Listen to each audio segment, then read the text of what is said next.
10th students, good morning. This is your RK sir. Tomorrow we are going to write English weekly test. For that I sent you the portion and the pattern already. சரி இருந்தாலும் என்னென்ன சொல்கிறேன். என்ன அப்படின்னு பார்த்தோம்னா, poem I am every woman memory poem will be asked 5 marks. So based on that poem, appreciation and poetic devices 7 questions will be asked. Then the poem paragraph, நம்ம கையில் இருக்கக்கூடிய அந்த பேராகிராஃபை நீட்டாக படிக்கணும். தென் vocabulary 1 marks, question number 7 to 14.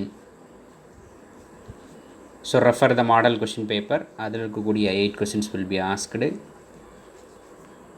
Then the picture comprehension. So this time we will give a picture comprehension to get practice. அதில் so refer the guide.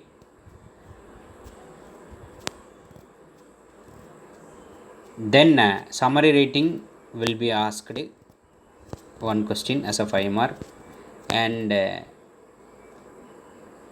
error spot, so refer well all the guide exercise questions. So இதுதான் நமக்கு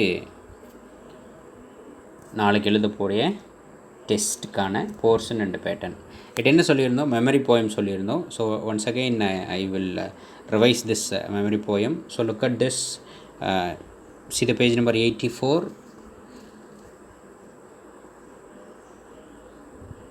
A woman is beauty innate, a symbol of power and strength. She puts her life at stake. She is real, she is not fake. அப்படின்னு சொல்லி the first stanza is going to discuss about the strength of the woman. இல்லையா? Right. The summer of life, she is ready to see in spring. She says spring will come again, my dear. Let me care for the ones who are near. She is the woman, she has no fear. Even though she is having many obstacles அப்படினாலுமே she will come out as a successful woman in the society. அப்படின்னு second stanza has been described. And the third one, strong is she in her faith and beliefs. Persistence is the key to everything, says she. Despite sighs and groans and moans, she is strong in her faith, firm in her belief. And this stanza as given the explanation of persistence, that means the hard work. So she is doing very hard work, she is always belief in her faith.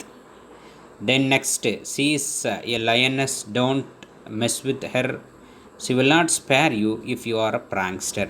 Don't ever try to saw her pride, her self-respect. She knows how to saw you, so beware. She is today's woman, dear, love her, respect her, keep her near. So this stanza has given the detailed explanation about the society and the people, like that men we have to give more respect to her. So she is the mirror. நம்ம என்ன அவங்களுக்கு வந்து கொடுக்குறோமோ அதை தான் வந்து அவங்க reflect பண்ணுவாங்க அப்படின்னு சொல்லி ஐ ஆம் எவ்ரி உமனில் எக்ஸலண்ட்டாக ரெக்கி நிறைய அனுப்பிச்சிருக்கேன் given in this poem. So இதில் இருக்கக்கூடிய 5 questions, that means 5 lines will be asked tomorrow. Okay, then see that textbook.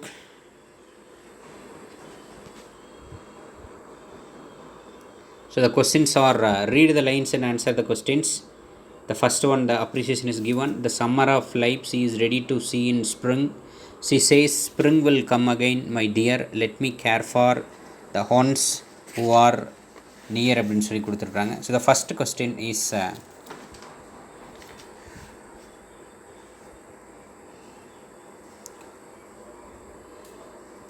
what does the word summer mean here?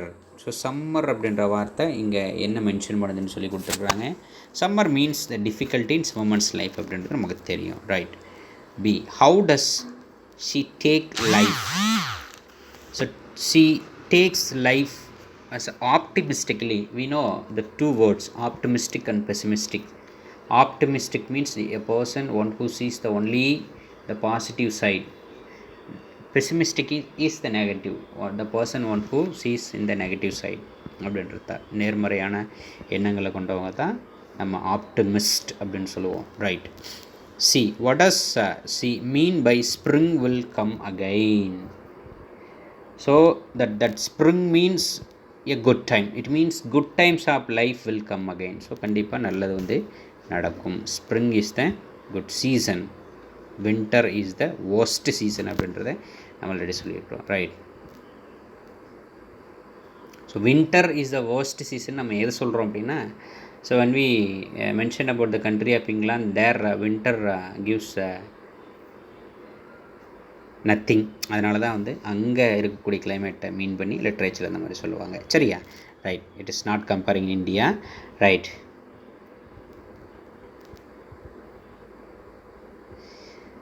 Strong is she in her faith and belief. Persistence is the key to everything, says she. What is she strong about அப்படின்னு சொல்லி கேட்டிருக்கிறாங்க.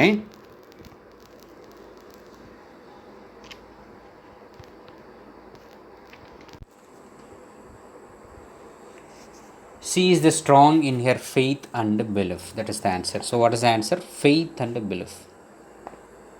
வச்ச நம்பிக்கையில் உறுதியாக இருப்பாங்கன்னு சொல்லியிருக்காங்க. Next question, what does she deal with the adversities in life அப்படின்னு சொல்லி கொடுத்துருக்காங்க. So it is that adversities அப்படின்னா துன்பங்கள். She deals the adversities with persistence. So கண்டினியூஸான அந்த எஃபோர்ட்டில் அவங்களுக்கு ஒரு விக்ட்ரி கிடைக்குது.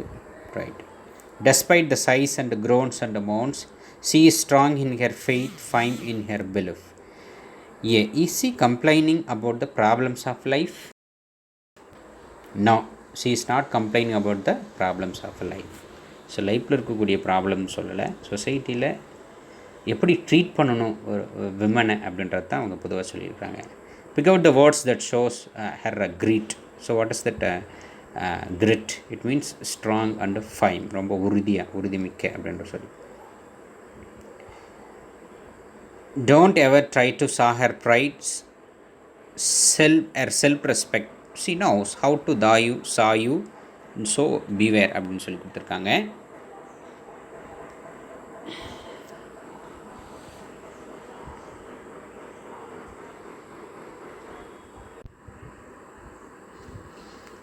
Da and saw mean tackle and deal with cruelty. So cruel அப்படின்னா ஒரு கொடூரமான அப்படின்னு அர்த்தம். இது எப்படி வந்து அதை டீல் பண்ணுறாங்கன்னா, ஸோ அந்தளவுக்கு எ ஸ்ட்ராங் வில்லோட வந்து அந்த டேக்கிள்ஸை வந்து அந்த அப்டக்கிள்ஸை வந்து என்ன பண்ணுறாங்க, டீல் பண்ணுறாங்க அப்படின்னு அர்த்தம். அதுதான் meaning. What is the tone of the poetess அப்படின்னு சொல்லி கொடுத்துருக்குறாங்க. தட் மீன்ஸ் இந்த இடத்துல நம்ம ஆத்தர் அப்படின்றது நம்ம ஜென்ரலாக சொல்கிறது. இதே ஒரு ஜென்னாக இருந்தால் போய்ட்னு சொல்லுவோம், லேடியாக இருக்கிறதுனால நம்ம பொயட்டஸ் ஃபீமேலுக்கு கொடுக்குறோம். The tone of the poetess is angry. Okay. She is today's woman dear, love her, respect her, keep her நியர்னு சொல்லி கொடுத்துருக்காங்க. Describe today's woman according to the poet. So எப்படி சொல்லியிருக்காங்க, today's woman has pride and self respect இல்லையா? அவங்களுக்கு வந்து pride self respect ரொம்ப ரொம்ப முக்கியம் அப்படின்னு சொல்லி கொடுத்துருக்காங்க. How should a woman be treated? எப்படி ஒரு பெண்ணை வந்து நம்ம ட்ரீட் பண்ணோன்னா, woman should be treated with love and respect. So இந்த கொஸ்டின்ஸ் எல்லாம் நீட்டாக பாருங்கள். சரியா? இருக்கக்கூடிய ரைமிங் ஸ்கீம், ரைமிங் வேர்ட்ஸ், அப்புறம் ஃபிகர்ஸ் ஆஃப் ஸ்பீச் எதாக இருந்தாலும் கரெக்டாக நீங்கள் பார்த்துக்கணும். சரியா? நாளைக்கு நீட்டாக படிச்சு. அதே போல் paragraph is very very important. So what is the paragraph?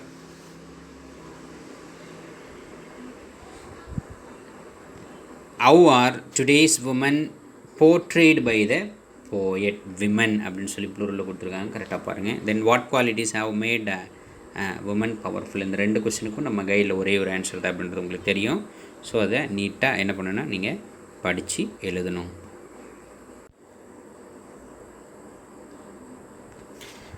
Then summary writing நம்ம கொடுத்துருக்கோம். சம்மரி ரைட்டிங் பொறுத்தவரையிலும் நீங்கள் என்ன பண்ணணுன்னா கொடுத்துருக்குற கைடில் கொடுத்துருக்கக்கூடிய சம்மரி ரைட்டிங் எல்லாத்தையும் நீங்கள் பாருங்கள். சரியா? அதில் இருக்கக்கூடிய எப்படி ஸ்டெப்ஸ் கரெக்டாக ஃபாலோ பண்ணி எழுதணும். சம்மரி ரைட்டிங் நான் உங்களுக்கு வந்து கிளாஸ்லேயே சொல்லியிருக்கிறேன் எப்படி எழுதணும் அப்படின்னு சொல்லி எக்ஸ்பிளைன் பண்ணியிருக்கிறேன். இருந்தாலும் மறுபடியும் ஒரு டைமு இந்த கொஷின் கொடுக்குறோம். அதுதான் தப்பு இல்லாமல் எழுதி ப்ராக்டிஸ் பண்ண. ஸோ இதெல்லாமே வந்து மேக்ஸிமம் மார்க் வாங்கக்கூடிய ஏரியா. அதனால் நீங்கள் என்ன பண்ணக்கூடாதுன்னா இதெல்லாம் தப்பே பண்ணக்கூடாது. இது write a summary of the following passage அப்படின்னு சொல்லி கொடுத்துருக்கோம். சரியா? சம்மரி ரைட்டிங் எழுதும்போது உங்களுக்கு வந்து கொஷின்லேயே வந்து make notes or summary of the following passage அப்படின்னு தான் உங்களுக்கு பேட்டர்னே கொடுத்துருக்காங்க. அப்படின்போது நோட்ஸ் வந்து எழுத வேண்டாம், நம்ம சம்மரி ரைட்டிங் எழுதிக்கலாம். ஸோ சம்மரி ரைட்டிங் எழுதுனா தான் மேக்ஸிமம் 5க்கு 5 மார்க் போடுவாங்க. சில பேர் சொல்கிறாங்க சார் நோட்ஸும் எழுதிட்டு ரப் டிராஃப்ட் ஃபேட் டிராஃப்ட் எழுதலாமா சார்? அப்படி எழுதக்கூடாது. சரியா? நோட்ஸ் எழுதக்கூடாது, நோட்ஸ் வேண்டாம். என்ன பண்ணுறீங்க, டைட்டில் போட்டு பாருங்கள், இதை ஃபாலோ பண்ணிக்கோங்க. இங்கே இருக்கக்கூடியது இல்லையா, அதை ஃபாலோ பண்ணிக்கோங்க. பாருங்கள், சம்மரின்னு கொடுத்துட்டு முதல்ல ரஃப் டிராஃப்ட்னு எழுதிக்கோங்க. சரியா? கொடுத்துருக்குற இந்த பேசேஜை நல்லா நீட்டாக என்ன பண்ணுங்கள், நீங்கள் ரீட் பண்ணணும். சரியா? நல்லா ரீட் பண்ணிவிட்டு அதில் இருக்கக்கூடிய ஒரு வேர்டை என்ன பண்ணிக்கோங்க, ஒரு மெயின் வேர்டை எடுத்து டைட்டிலாக கொடுத்துட்டு என்ன பண்ணணுன்னா அதில் இருக்கக்கூடிய லைன்ஸை எடுத்து ரப் டிராஃப்டாக மேக் பண்ணுறீங்க. சரியா? ரைட். ஃபார் எக்ஸாம்பிள் அதில் ஒரு 10 லைன்ஸ் கொடுத்துருந்தாங்கன்னா அதில் ஒரு 8 லைன்ஸ் வந்து நீங்கள் என்ன பண்ணிக்கோங்க, ரப் டிராஃப்டில் எழுதுங்க. ரப் டிராஃப்ட் எழுதிட்டு மறக்காமல் என்ன பண்ணுங்க, இல்லை ரப் டிராஃப்ட்டுக்கான ஸ்பெல்லிங் எல்லாம் கரெக்டாக ஃபாலோ பண்ணிடுங்க. லெஃப்ட் டு ரைட் என்ன பண்ணுங்கள், ஸ்ட்ரைக் அவுட் பண்ணிடுங்க. சரியா? லெஃப்ட் டு ரைட் தான் ஸ்ட்ரைக் அவுட் பண்ணணும். சரியா?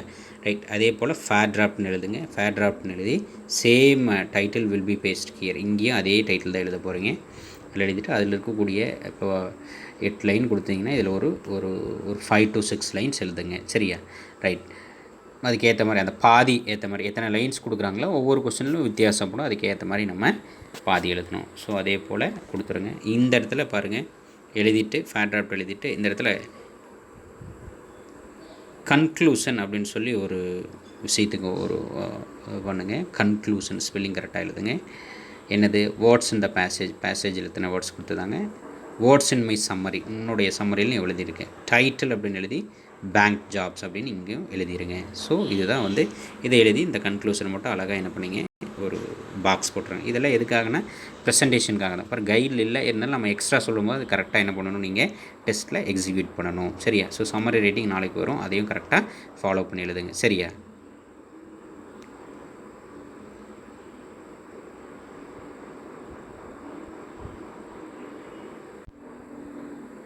தென் நெக்ஸ்ட்டு பிக்சர் காம்ப்ரிஹென்ஷன் ஒரு கொஸ்டின் இருக்குது. ஸோ பிக்சர் காம்ப்ரிஹென்ஷன் பொறுத்தவரைக்கும் உங்களுக்கு சொல்லியிருக்கேன் ஆல்ரெடி.